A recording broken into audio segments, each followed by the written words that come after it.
Mesdames et messieurs, bonjour, bienvenue pour cette après-midi de conférence en salle Paris. Je suis Philippe Gilles, directeur associé et fondateur de ILDI, cabinet conseil en transition digitale et innovation en formation. J'ai le plaisir d'animer ces conférences cet après-midi et je vais tout de suite vous présenter nos intervenants puisque nous avons un sujet passionnant pendant cette première heure qui va tourner autour des chiffres et tendances du digital learning. Donc j'ai le plaisir d'accueillir Mathilde Distin, qui est directrice déléguée de l'ISTF. Bonjour Mathilde, bienvenue. Bonjour. C'est toi qui vas avoir la lourde tâche de démarrer cette conférence. Nous accueillerons ensuite Jean-Luc Peuvrier, président fondateur de Stratis, Aurélia Bollet, qui est déléguée générale du FFOD, et Rémi Chal, qui est le directeur général de Thalys Éducation et président de la commission innovation des acteurs de la compétence.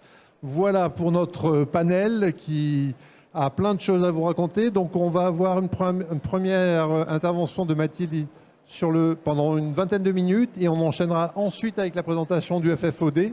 Et lors de la table ronde, on prendra vos questions pour démarrer et puis on complétera le débat selon les attentes. Voilà, Mathilde, à toi le son et l'image. Merci Philippe.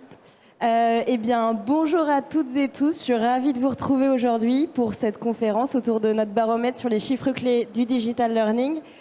Et du coup, c'est parti. Alors, pour ceux qui ne nous connaissent pas, l'ISTF, on est l'organisme de formation de référence pour accompagner la professionnalisation des acteurs de la formation. Donc j'imagine que vous êtes tous potentiellement concernés. N'hésitez pas à nous appeler si vous avez des besoins de formation, de certification, etc., etc. Vous pouvez passer sur le stand si vous voulez plus d'infos sur qui nous sommes. On est sur le L54, à peu près par là. Moi, du coup, je suis la directrice déléguée d'ISTF. Merci de m'avoir présenté, Philippe. N'hésitez pas également à venir échanger avec moi si vous avez envie. Donc, 10e édition de notre baromètre sur les chiffres clés du digital learning, ça ne nous rajeunit pas. Et donc, j'avais pensé à quelques trucs sympas. Je voulais ramener un gros gâteau avec plein de bougies. On m'a dit, non Mathilde, c'est pas super sécure, accueil de public, tout ça, on oublie. Ok, pas de souci, j'ai un plan B. J'ai demandé, personne n'était volontaire à l'ISTF pour se mettre en scène. Ok, très bien, je prends note.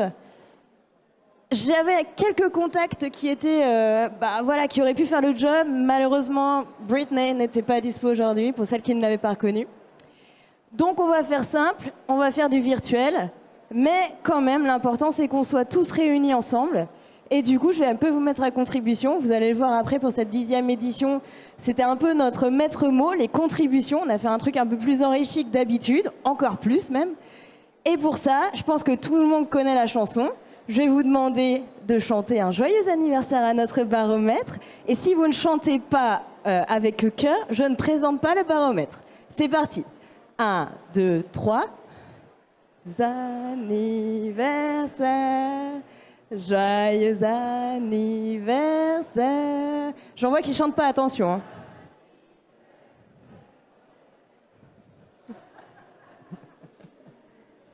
Et on peut tous s'applaudir, bravo. Allez, sans plus attendre, c'est parti. Et je vais commencer par une citation du baromètre 2014, qui était le premier, et je la trouvais très à propos au vu du salon et de la diversité de ce qu'on peut retrouver aujourd'hui sur le paysage du digital learning. Cette citation, c'était celle-ci. Contrairement à ce que certains acteurs veulent faire croire, le digital learning ne se résume pas au e-learning. Et oui, si on se remet 10 ans en avant, il y a 10 ans, on parlait beaucoup de e-learning. C'était un peu le mot-clé. Aujourd'hui, ça fait partie du paysage, mais on ne parle plus que de ça. On parle de plein d'autres choses. Et justement, on va s'y intéresser aujourd'hui. Alors, le premier chiffre, c'est un peu la tradition. C'est à la question comment vous répartissez votre offre de formation. Est-ce qu'elle est majoritairement présentielle, majoritairement blended, majoritairement distancielle? On va faire une petite rétrospective. Je vous le disais, c'est la 10e édition. On va se servir un petit peu de l'historique dont on dispose. Et alors, en 2014, il y a 10 ans, on était sur plus de 8 formations sur 10 qui se faisaient majoritairement en présentiel. Quelques années plus tard, juste avant la crise du Covid, cette part avait un petit peu baissé. On n'était plus qu'à 7 dispositifs sur 10 au profit du digital learning, en fait, de blended, de distanciel, etc. Après le Covid, première année où la part majoritairement présentielle devient minoritaire. Je vous l'accorde, de très très peu, mais quand même, c'était un beau pas en avant, une belle étape de franchie. Et bien sûr, du coup, la part du blended avait largement augmenté et le distanciel, pareil. L'année dernière, là, encore un cap, une nouvelle étape de franchise qui était très significative. Cette fois-ci, le présentiel passait sous la barre du blended. Donc là, pareil, dans les dispositifs de formation. Et chose à noter également, c'était que le part majoritairement distanciel gagnait 10 points par rapport à l'année précédente. C'était énorme. Et on voyait les effets du coup de la crise sanitaire qui avait permis de largement accélérer sur le distanciel. Et donc, cette année, c'est un regain du présentiel pour la première année depuis 2014, en fin de compte. On retrouve une accélération du présentiel puisqu'il regagne quelques points. Finalement, les points que perdent la part de majoritairement distanciel, on les retrouve dans la part majoritairement présentielle. Le blended, lui, il regagne un petit point. Donc vraiment, on voit que finalement, ça se répartit et on va peut-être arriver à quelque chose de presque mature, j'ai envie de dire, ou en tout cas où chacun trouve sa place et j'ai envie de dire c'est normal. Donc en gros là on peut se dire que sur 10 dispositifs, 4 se font majoritairement présentiels, etc. Vous avez compris l'idée. Autre signe un petit peu de maturité, c'est à cette question concernant les outils. On retrouve cette partie LMS et en fin de compte, chose à noter qui est assez importante, c'est que la part des plateformes payantes a gagné 11 points par rapport à l'année dernière. C'est énorme. Et donc, on voit encore un signe d'une certaine maturité des organisations qui se professionnalisent vis-à-vis du digital learning. Alors, de dire ça, ça ne veut pas dire que tout est fait et qu'on est maintenant sur une belle petite croisière où tout roule parfaitement bien. Non, pas du tout. Il reste des choses à faire et on peut s'appuyer sur d'autres chiffres du baromètre, notamment sur les objectifs 2024 et les priorités.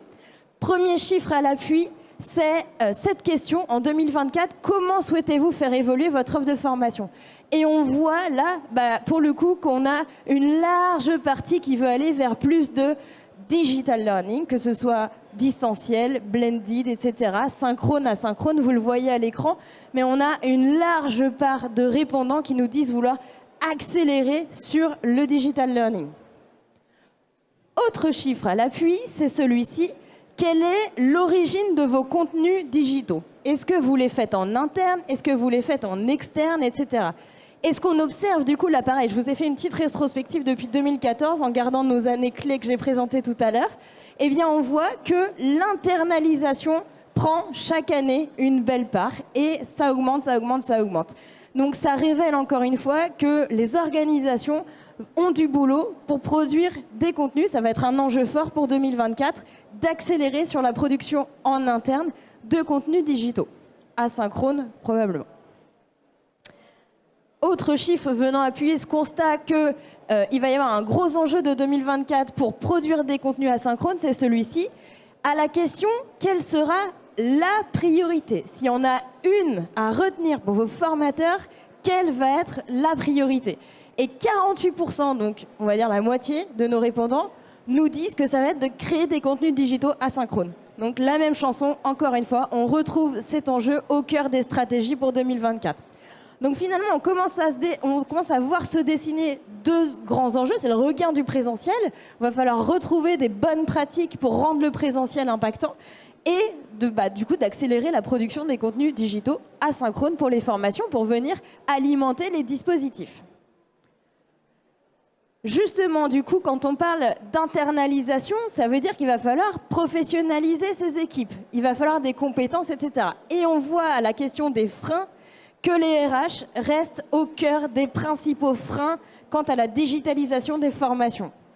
En gros, quand on fait l'addition de manque de temps des équipes, manque de compétences, manque d'effectifs et le 4% là-haut, difficulté à recruter des personnes compétentes, on atteint 52% des freins qui sont liés au RH. C'est quand même énorme. Et donc, là, ça révèle qu'en 2024, mais comme depuis pas mal d'années, il y a un gros enjeu de devoir faire monter en compétences les équipes formation, que ce soit ceux responsables du digital learning, mais globalement, on l'a vu, même les formateurs aussi. de les faire monter en compétences pour que tout ça puisse accélérer. La transformation, elle s'est faite en majorité. Ça ne veut pas dire qu'elle est faite partout et qu'elle est faite complètement, mais en tout cas, c'est plus, pour beaucoup d'entreprises, un objectif. Ils y sont et maintenant, il faut pouvoir concrétiser et y aller. Alors, un chiffre aussi très fort dans notre baromètre, ce sont ceux-là, les facteurs de motivation pour commencer et pour terminer une formation à distance. Là-dessus, vous pourrez retrouver le chiffre dans sa globalité, ces mêmes graphiques dans le baromètre. Vous pourrez prendre le temps de regarder tous les indicateurs, tous les facteurs de motivation. Moi, je voulais revenir sur 2 points. Le premier, dans la partie les facteurs de motivation pour commencer une formation en ligne, eh bien, on retrouve depuis des années et des années et des années le même top 3. C'est plutôt rassurant au vu des indicateurs et des facteurs de motivation. 1, les contenus de formation sont en lien avec les problématiques métiers. Bah ouais, en fait, si on me propose une formation qui n'est pas en lien avec ce que je fais, moi, j'ai pas envie de la suivre, j'ai pas envie de la commencer, ça ne m'intéresse pas. Ensuite, l'obtention d'une certification. Et bah ouais, en fait, quand on me propose une formation certifiante qui va me délivrer une certification, une micro-certification, voire même un badge, bah ça va m'engager. Je vais avoir envie de l'atteindre, cette étape finale. Je vais avoir envie de décrocher ça pour mon CV, pour mon parcours, pour mon portefeuille de compétences, etc. Et puis finalement, le troisième, dans notre top 3, c'est la présence d'un tuteur. Ça me rassure, je me dis que je vais être accompagnée et ça m'engage à commencer ma formation. On a ajouté cette année quelques petits facteurs dans notre liste de propositions pour les classer dans notre enquête. Vous le verrez, du coup, elles sont notées. Cette année, il y en a une qui fait son entrée directe en 5e position, c'est la communication et la promotion avant la formation. Dans notre précédente édition, on parlait de marketing, il était plutôt en bas du classement. Et donc c'est intéressant de voir que finalement, le fait de marketer sa formation, c'est une chose, mais le fait de communiquer et d'en faire la promotion avant son lancement, c'est hyper important et c'est même plus important à Skip, au vu des baromètres. Autre chose sur laquelle je voulais insister aujourd'hui, c'était cette fois-ci donc les facteurs pour terminer sa formation en ligne. Je suis dedans, mais vous le savez tous. Je le sais, vous êtes des pros de la formation. C'est pas parce que je commence, surtout à distance, que je vais finir. Donc, quels sont les leviers de motivation pour les apprenants, pour les engager jusqu'au bout des parcours? Eh bien, on retrouve, pareil, on a un top qui ne change pas beaucoup d'année en année. J'ai envie de dire, c'est logique aussi. C'est la présence d'un tuteur. Évidemment, si j'ai quelqu'un qui m'accompagne, qui me motive, etc., je vais aller au bout de mon parcours. En tout cas, j'ai beaucoup plus de chances d'y aller. Et puis, l'obtention d'une certification, ça revient à ce que je disais tout à l'heure pour commencer. Si je suis venue pour ça, évidemment, je vais avoir envie de finir aussi pour ça. Voilà, donc, pour ce classement, tous les ans, il y a des petites polémiques. Oui, mais en fait, tout est important. C'est pas ça. Faut pas retenir que le bas du classement, le développement émotionnel autour et dans la formation, c'est pas important. Je pense que vous avez tous entendu parler de storytelling, etc. C'est hyper important. Le conseil à retenir, c'est qu'il faut d'abord vous focaliser sur le haut du classement, parce que c'est ce qui va le plus engager vos apprenants. Et ensuite, une fois que ça, c'est sécurisé dans vos pratiques, dans vos dispositifs, etc., concentrez-vous sur le reste. Et vous allez pouvoir, comme ça, enrichir et développer de plus en plus l'engagement dans vos formations. Autre chiffre, et là, je me suis sentie obligée, intelligence artificielle, voilà, je ne pouvais pas faire le salon, c'est même le salon qui m'a obligée, c'est eux. Non, je rigole évidemment, c'était dans notre enquête. Et la première année, et on voit clairement que ça va être au cœur également des stratégies 2024, puisque on a 28% des répondants qui répondent « Oui, j'utilise déjà l'IA dans mes formations, dans mes pratiques, c'est intégré ».